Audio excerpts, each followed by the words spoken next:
Welcome to another in our series of Kehillat Israel podcasts. This is a recording of Rabbi Amy Bernstein's weekly Friday morning Torah study.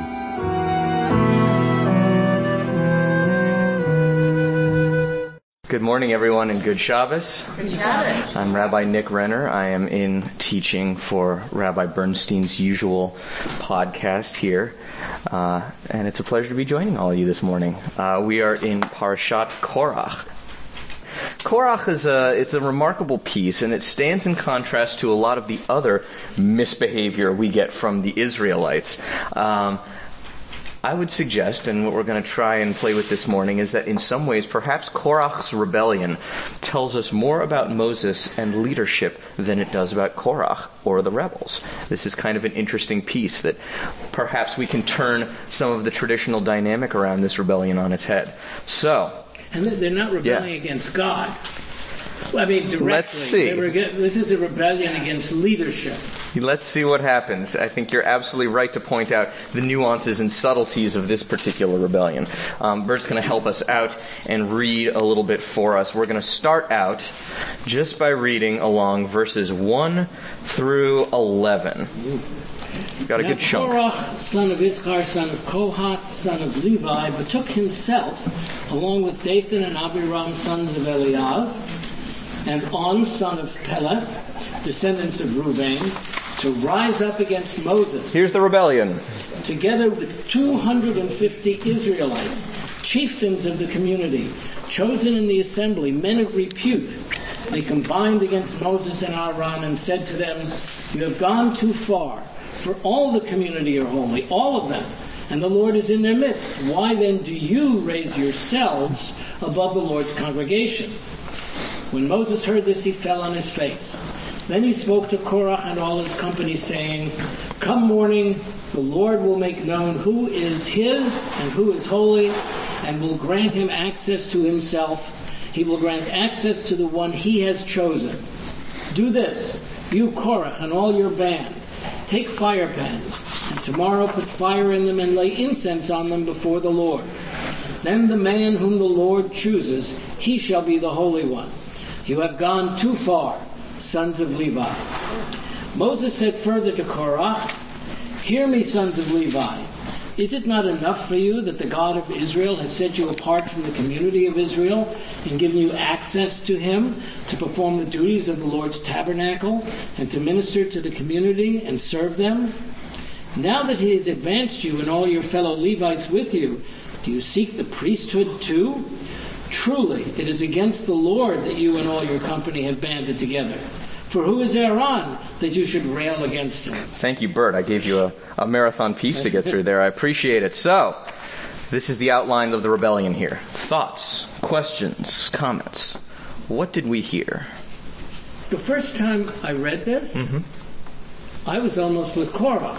Okay, say more. Well, I mean, the point he's made, forgetting about the politics of this, which is a whole other layer of it, but just on the surface, he's saying, we all can approach God. Why all of a sudden are you guys, the Korach is saying, why do you think you're closer? Isn't God accessible to everybody? Why are you so special? Isn't the entirety of the community holy? Thoughts, other responses to it. So, yeah, go ahead. God appointed leaders. Okay, very good. So we have God appointing leaders in contrast to, or in opposition to, this idea that everyone is holy, this sort of radical democratization of the people here. But elsewhere in the Torah, it says, "Kedoshim tiyu ki kadosh ani Adonai Eloheinu," you shall be holy because I am holy, and that's addressed to everybody. And clearly there's a sense that the people have a relationship here. But I think it seems to me that Korach is using he's using his argument as a pretext, because what it really is, I guess, is the Levites against the Kohanim. So let's look at what these two groups represent. What does Moses represent? What is Moses in charge of here? Name something. Moses is probably in charge of it, to put it plainly. Everything. Very good. Moses is in charge of, putting this in American terms, Moses is the executive, the judicial, and the legislative branches all sort of rolled into one.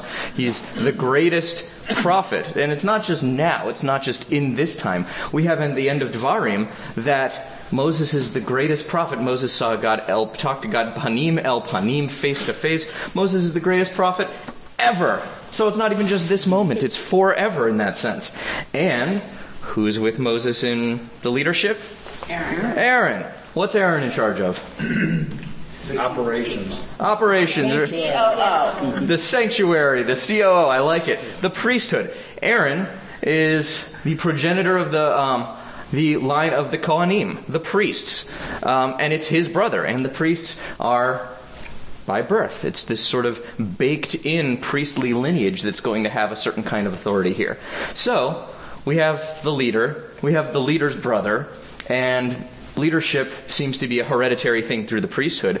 That's an awful lot of power concentrated very, very tightly within this system. Is this a revolution of Levites? So let's go there. What of Korach? Korach seems to have tapped into some kind of popular discontent, and he's got this 250 chieftains with him. So my commentary here, my academic JPS commentary, makes the point that this language of Nesi'ei Edah, these tribal chieftains we have, the 250 of them, this is the same language we get at the very beginning of the book of Numbers. This is language that they use in the census at the very beginning. This language implies that it's not just the Levites, that it's actually chieftains from across all of the 12 tribes of Israel, that this is truly some kind of popular or democratic or what have you revolt going on, that language implies everyone. But later you have Moses saying to him, I'm looking at the end of verse 10, now that he has advanced you and all your fellow Levites with you, do you seek the priesthood too, as if it were just the Levites? So let's look. We're going to look back at exactly what's said because it's important here. Korach. We'll start with Korach's charge, what exactly Korach claims, because I want to be really clear in who is saying what here. They combine against Moses. Now we're in verse 3 again. You have gone too far. All the community are holy, all of them, and the Lord is in their midst. Why do you raise yourself above the Lord's congregation? Now, we're going to fast forward. What does Moses say? Moses says, verse 8, Moses says further to Korach, is it not enough for you that the God of Israel has set you apart from the community of Israel and given you access to him to perform the duties of the Lord's tabernacle, to minister to the community and serve them? Now he has advanced you and all your fellow Levites with you. Do you seek the priesthood too? Truly it's against the Lord that you and your company have banded together. For who is Aaron that you should rail against him? What's going on here? Did we have two stories intermixed? So this is definitely, there is a long essay that I was looking at last night that talks about how these are possibly two different stories and how there may be historical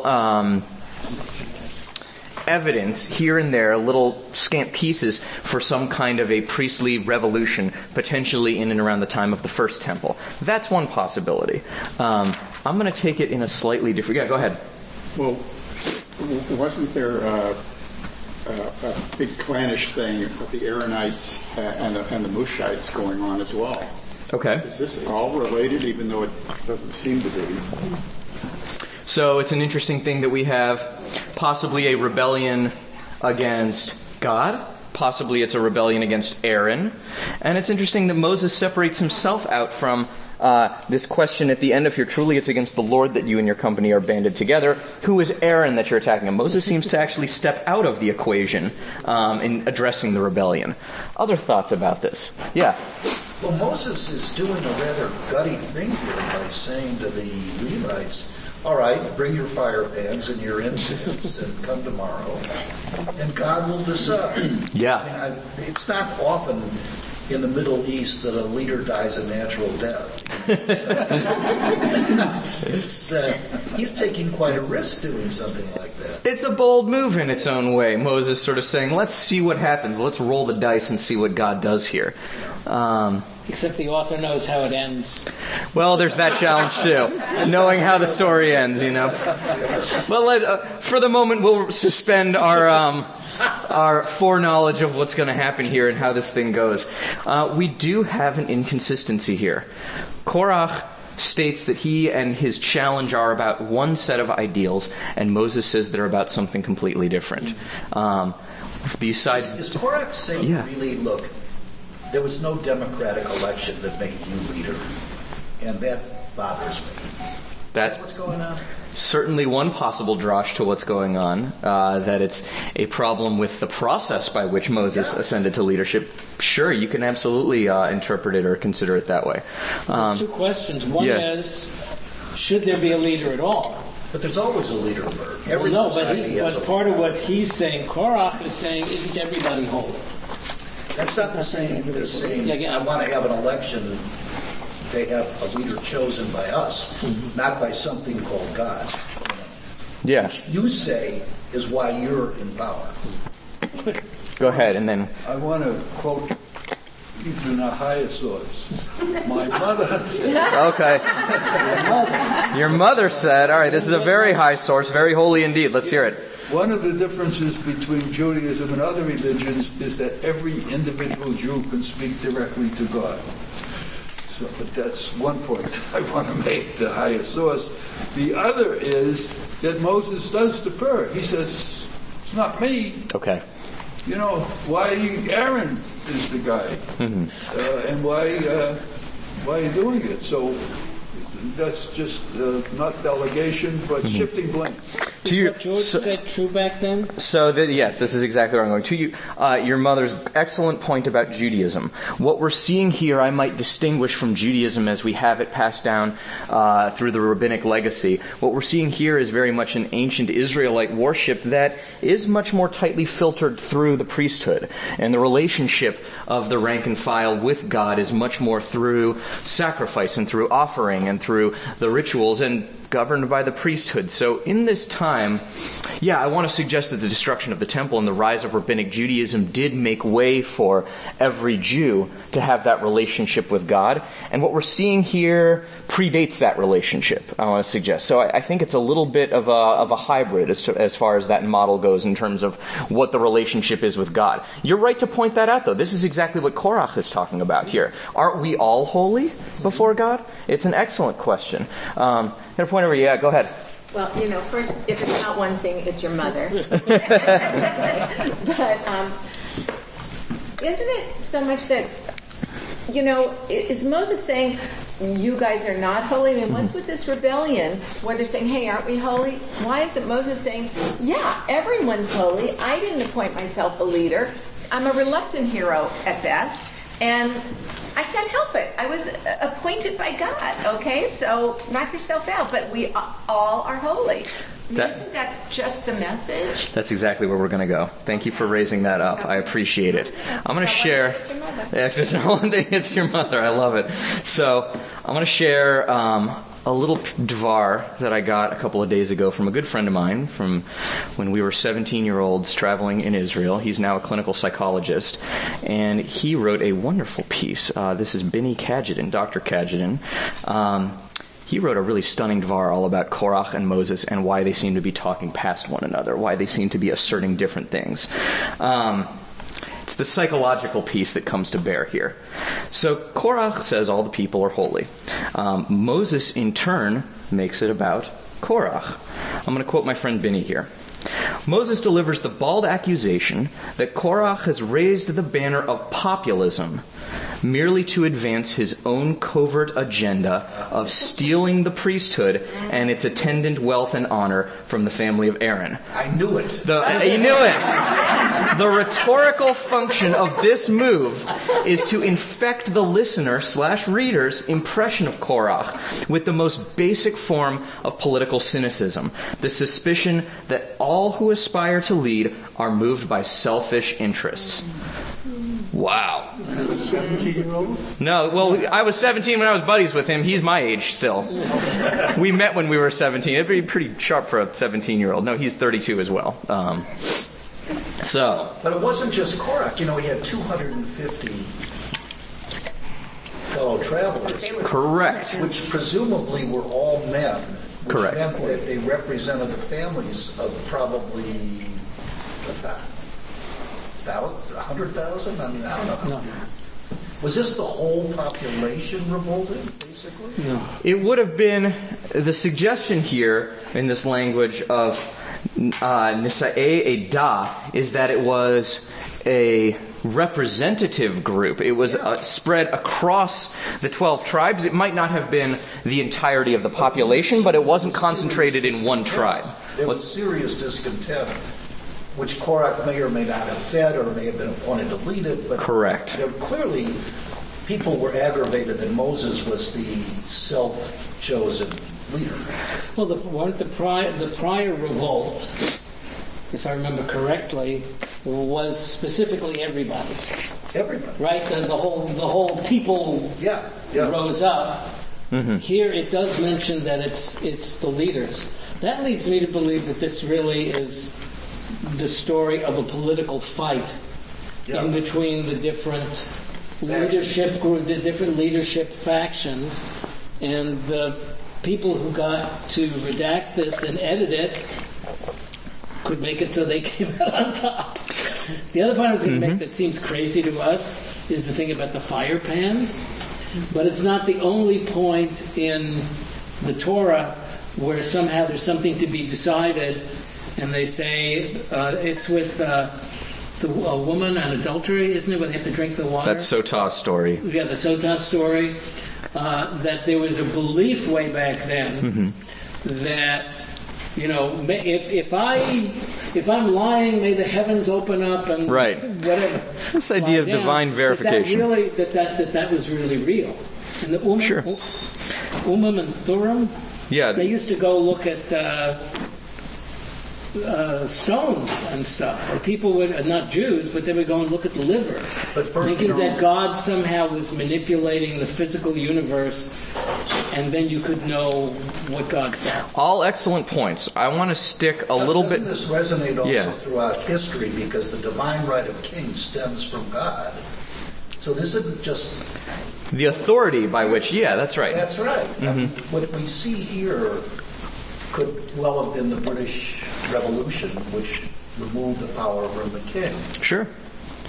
So, excellent points all around. And this point about this historically possibly being showing us a little bit of some kind of revolt that took place.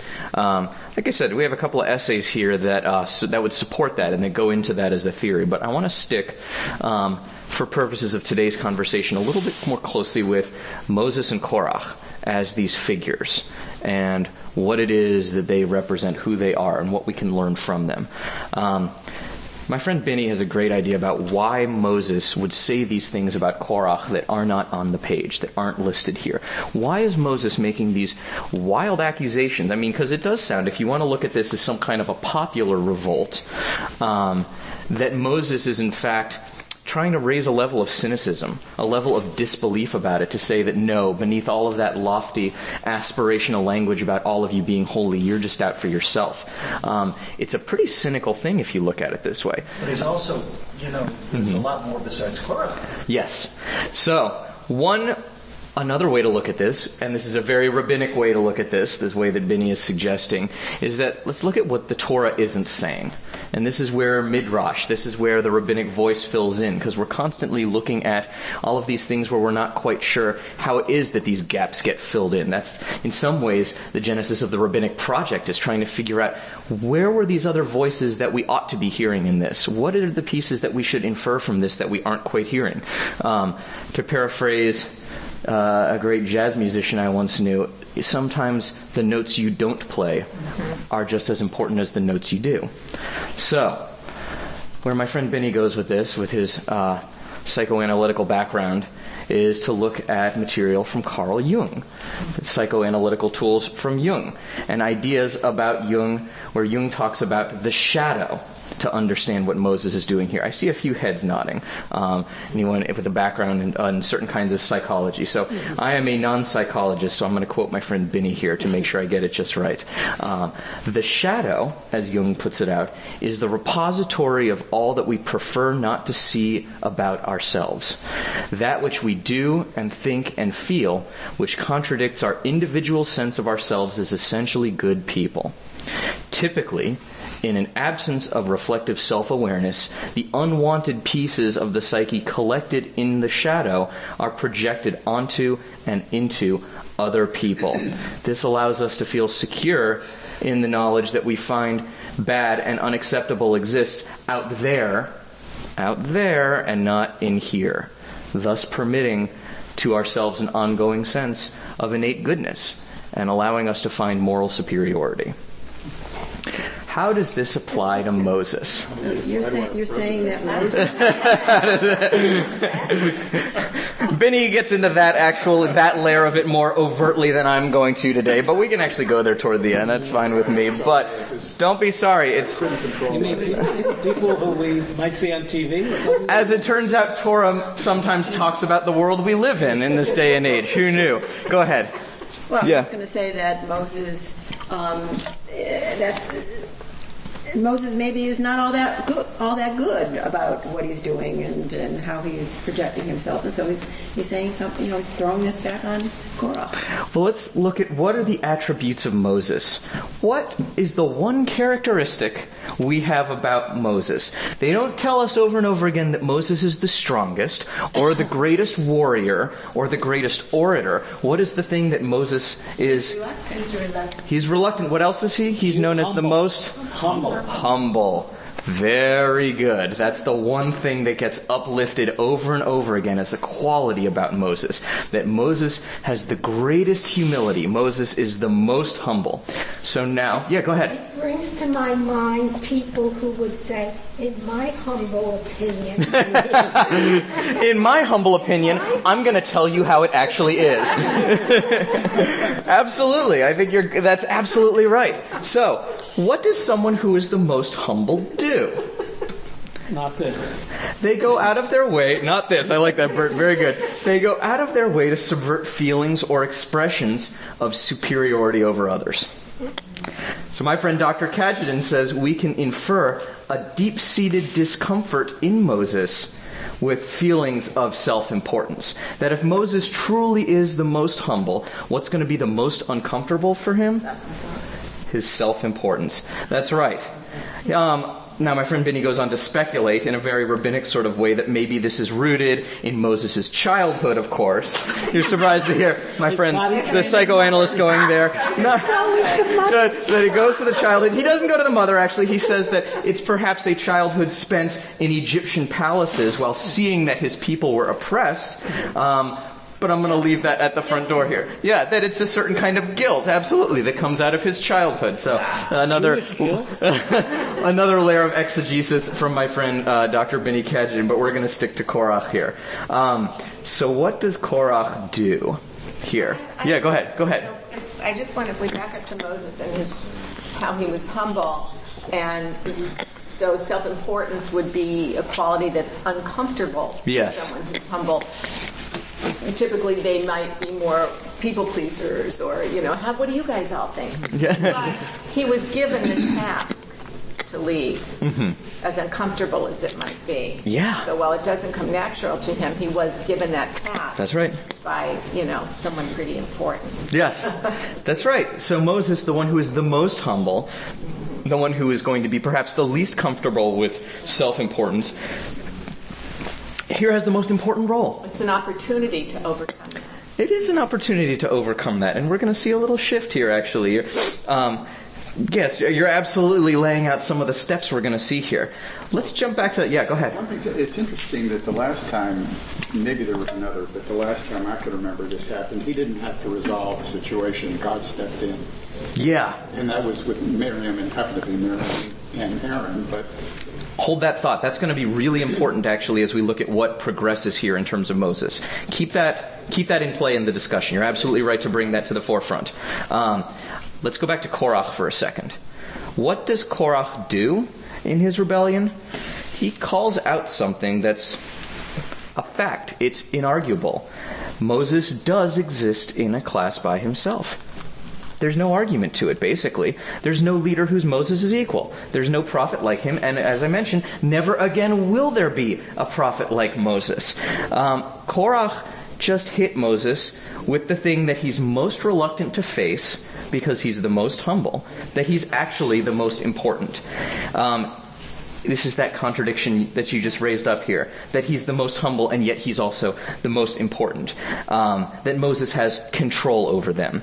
And, in fact, Moses rages. We see some of Moses' dark side. Moses rages about how stubborn and difficult the people are, and he curses himself for having to be their leader.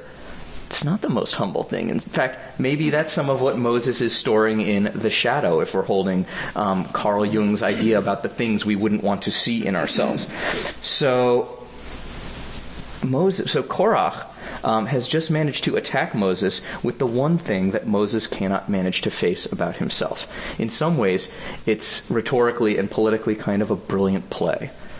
Thoughts, observations about what Korach has done here? I was going to come from the Moses side. Mm-hmm. Is this? Please. There are a series of things that happen that indicate that Moses is losing it in terms of his ability to lead.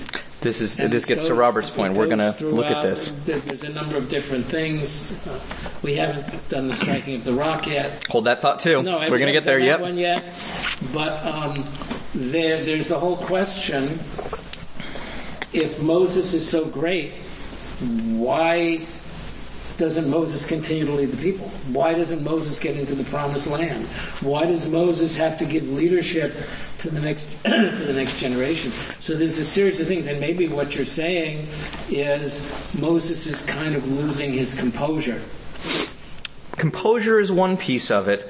I also want to suggest, and we're going to continue looking along this line, that part of what's crucial about Moses' just use of power is his ability not to look at the outside, not to look at the threats, not to look at what's opposing him or the people and their difficulty, to look at the land, to look at Amalek, to look at all of these things that Moses has to contend with, but Moses' ability to look at himself and understand himself within the just use of power. He doesn't really engage Korach.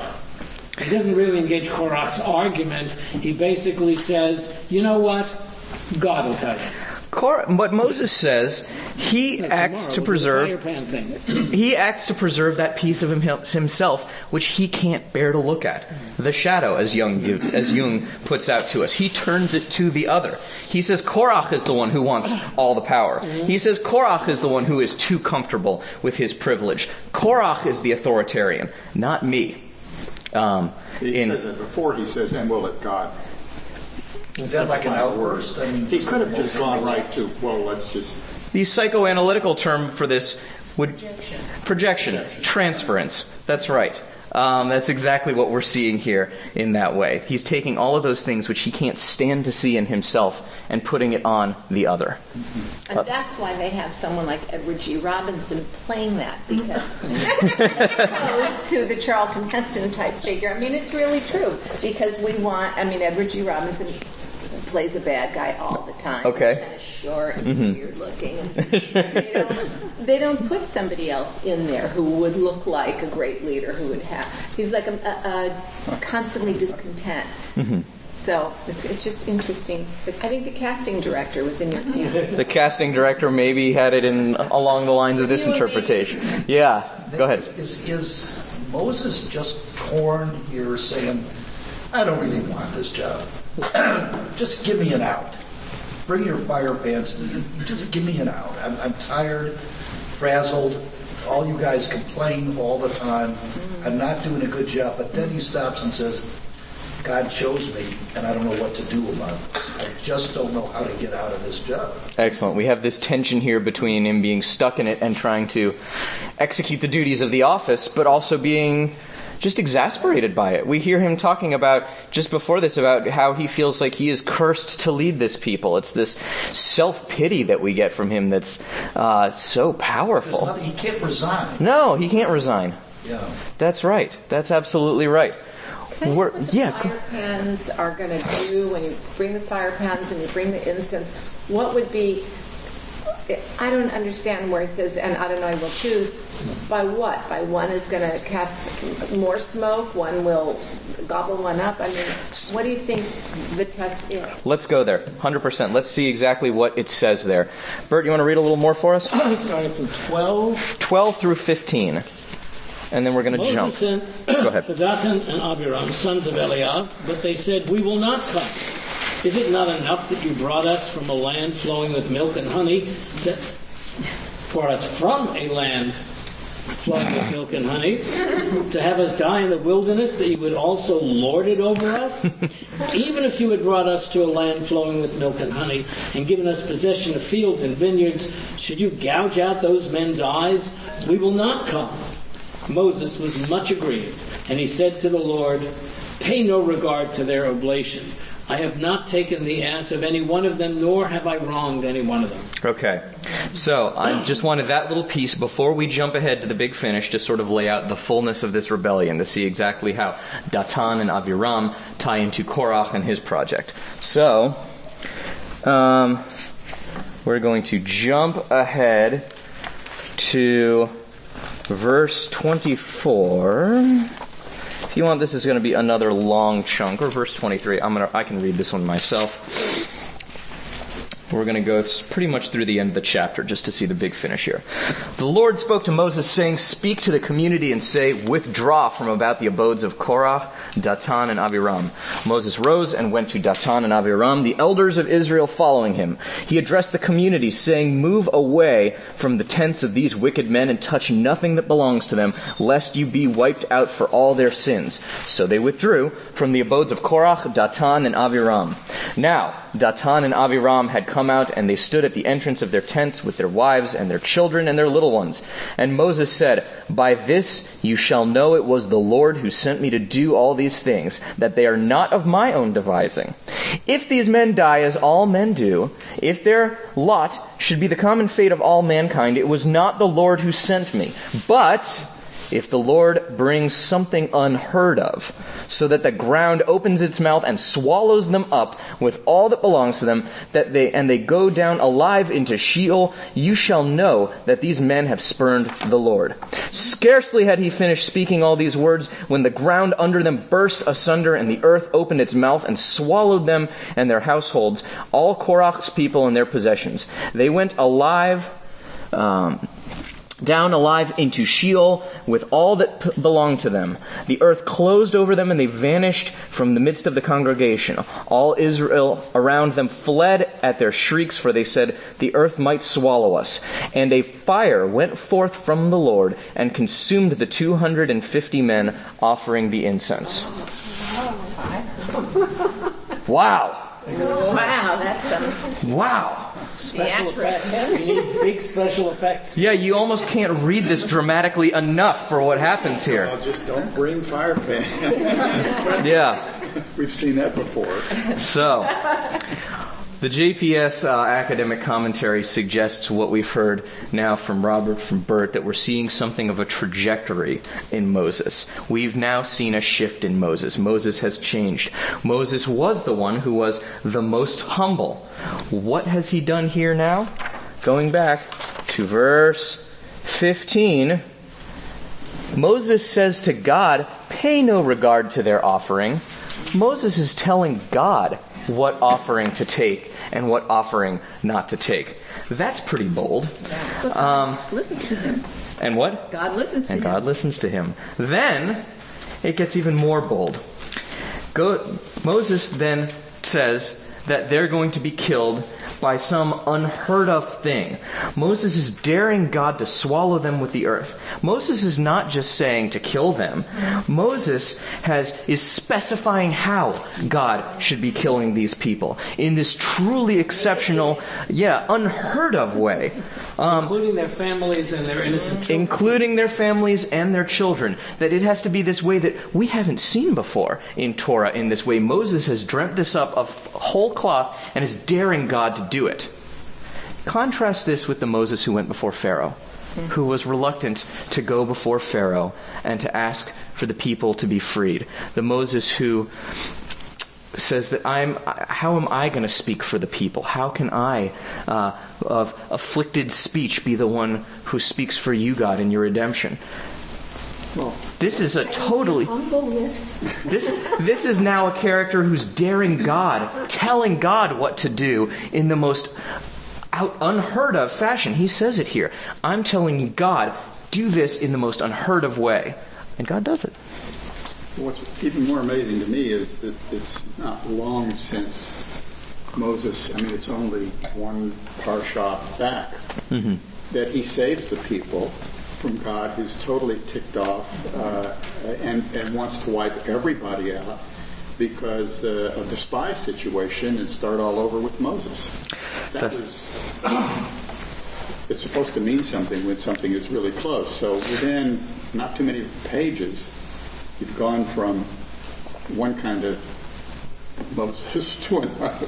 So hold that thought. Continue with that. This is the second time I've said it to you because you're foreshadowing beautifully where we're going to go with this. Some of the complexity of what we're seeing here.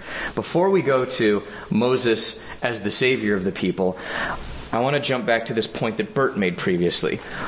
This is the second to last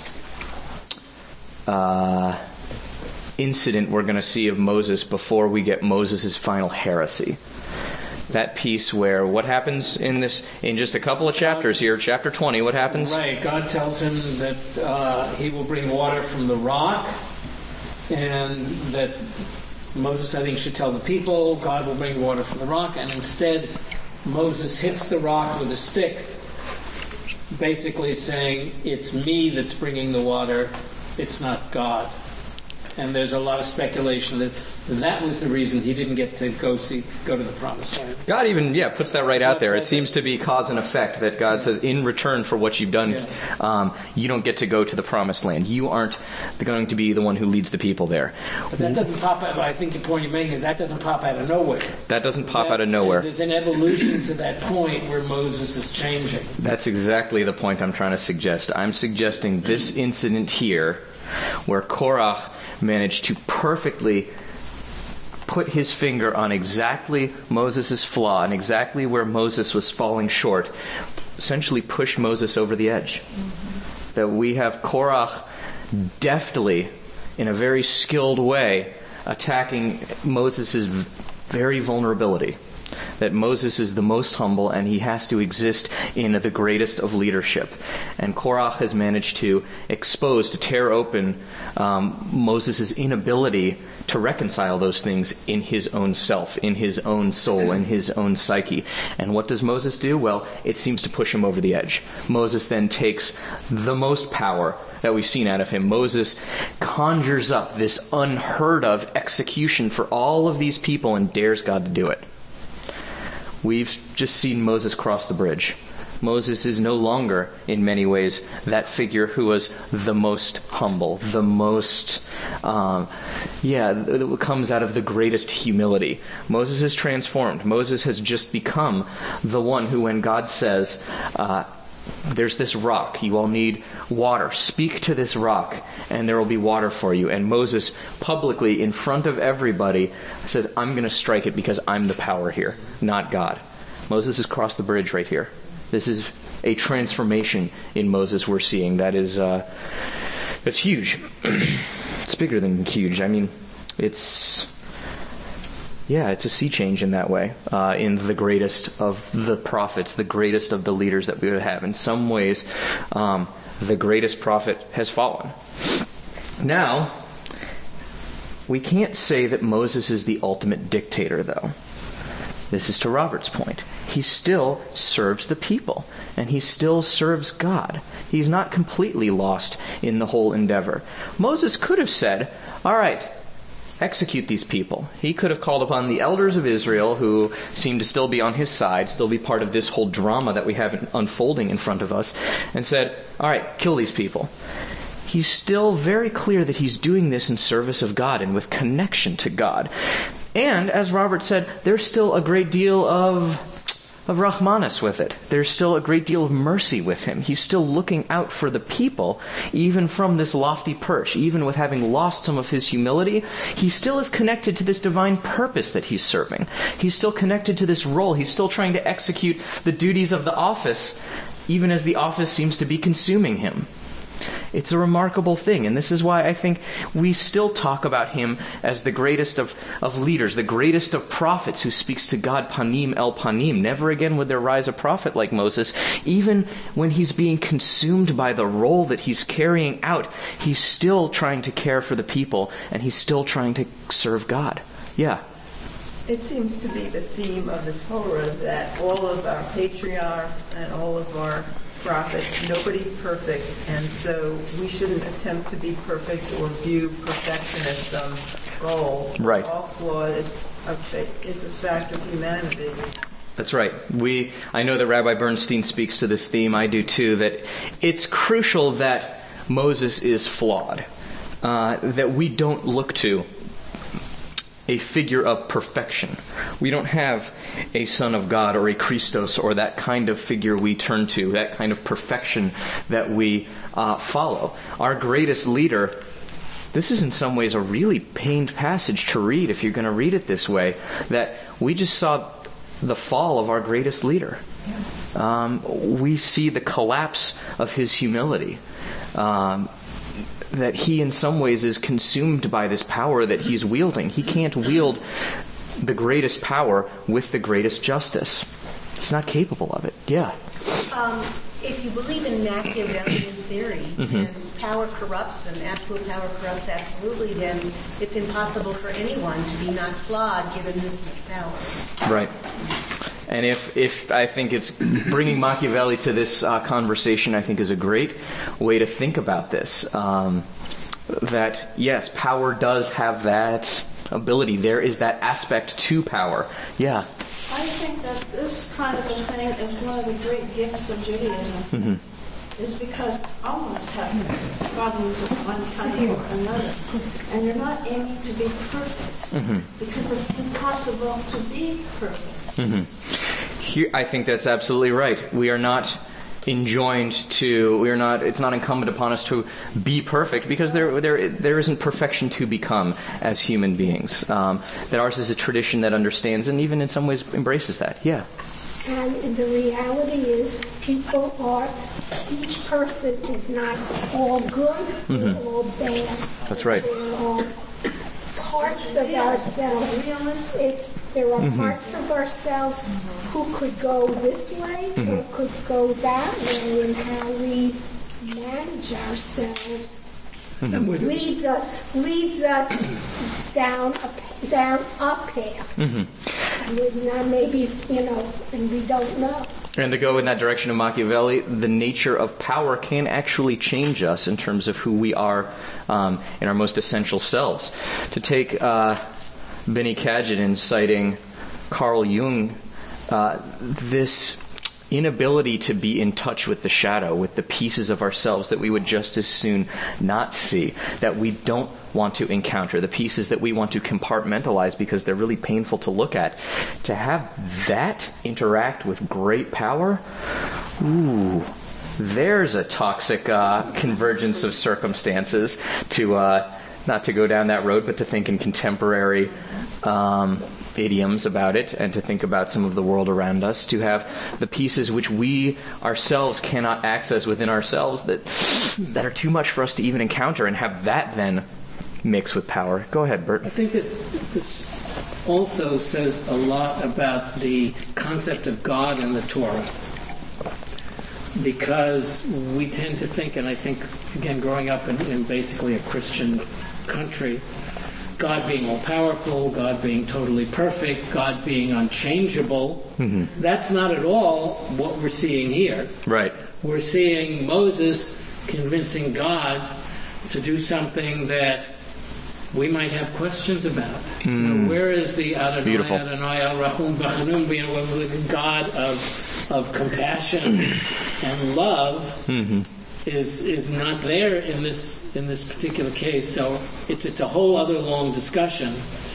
But I would submit this says a lot about what God is like and what our, and you talk about people not being perfect, then that gets to the point, is God perfect, or is the perfection of God something that is not just, a white board? Is it not something that's just all good? The other thing I was going to say that's always seemed strange to me, the Psalms are attributed to, supposedly David wrote them all, but at the beginning of them it says a Psalm of David or whatever. There are Psalms that we accept as part of our liturgy that says they're songs of the sons of Korach, which has always seemed to be strange, because I thought Korach was, the ultimate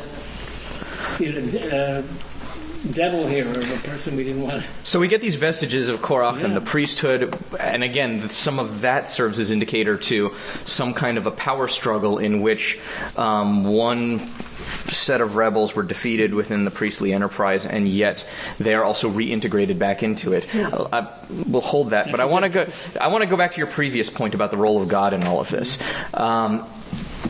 Here we have a situation in which it seems that God is content to let it play out a few rounds.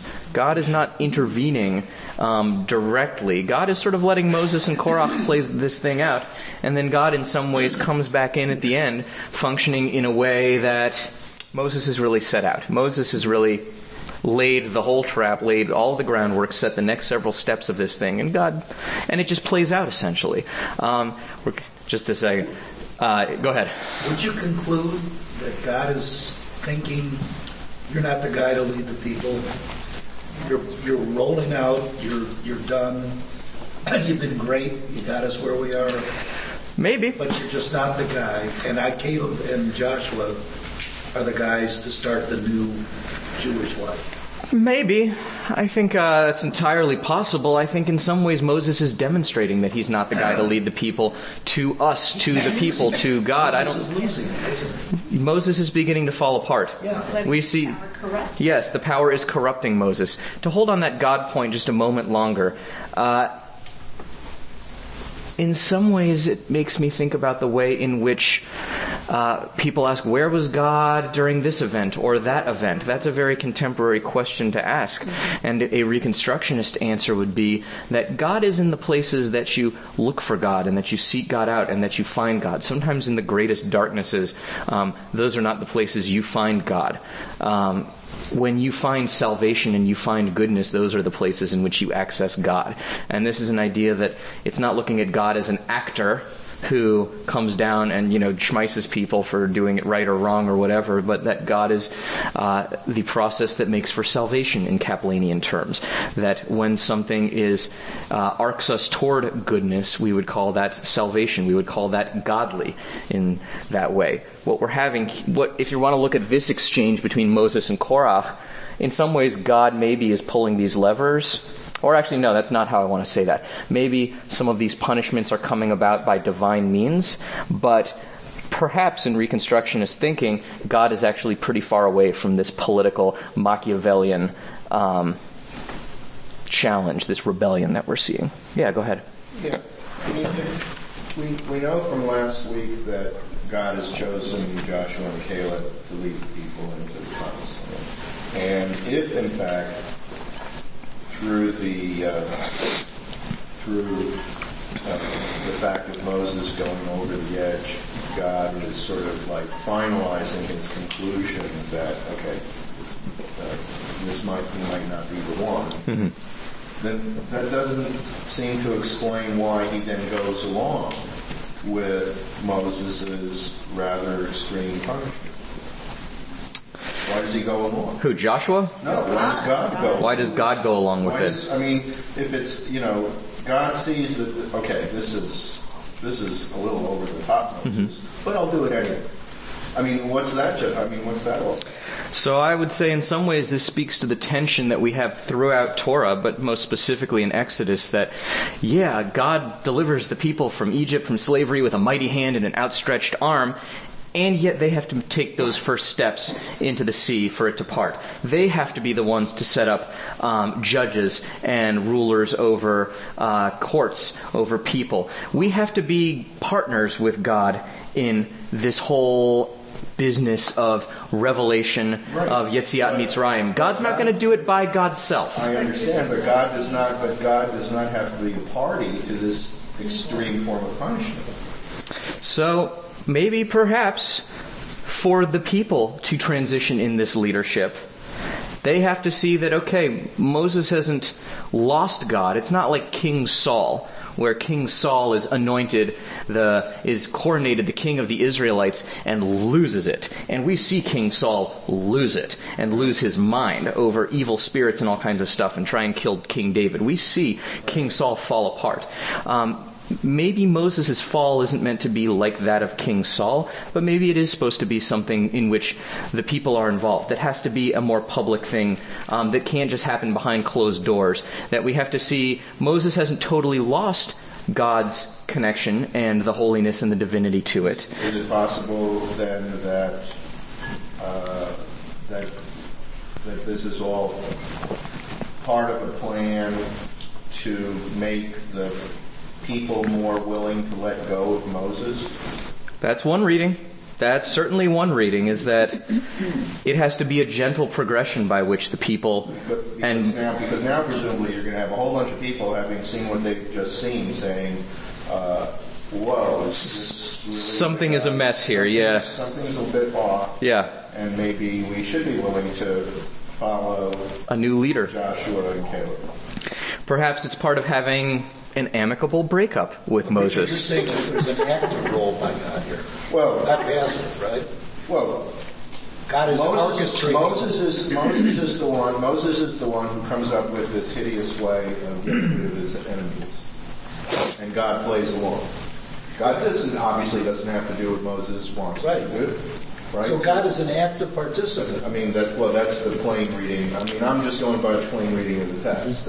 God is part of this. God is pretty active. He's active. So he must have wanted the end where Moses no longer leads. Otherwise, you can't come to Caleb and Joshua without God being an activist.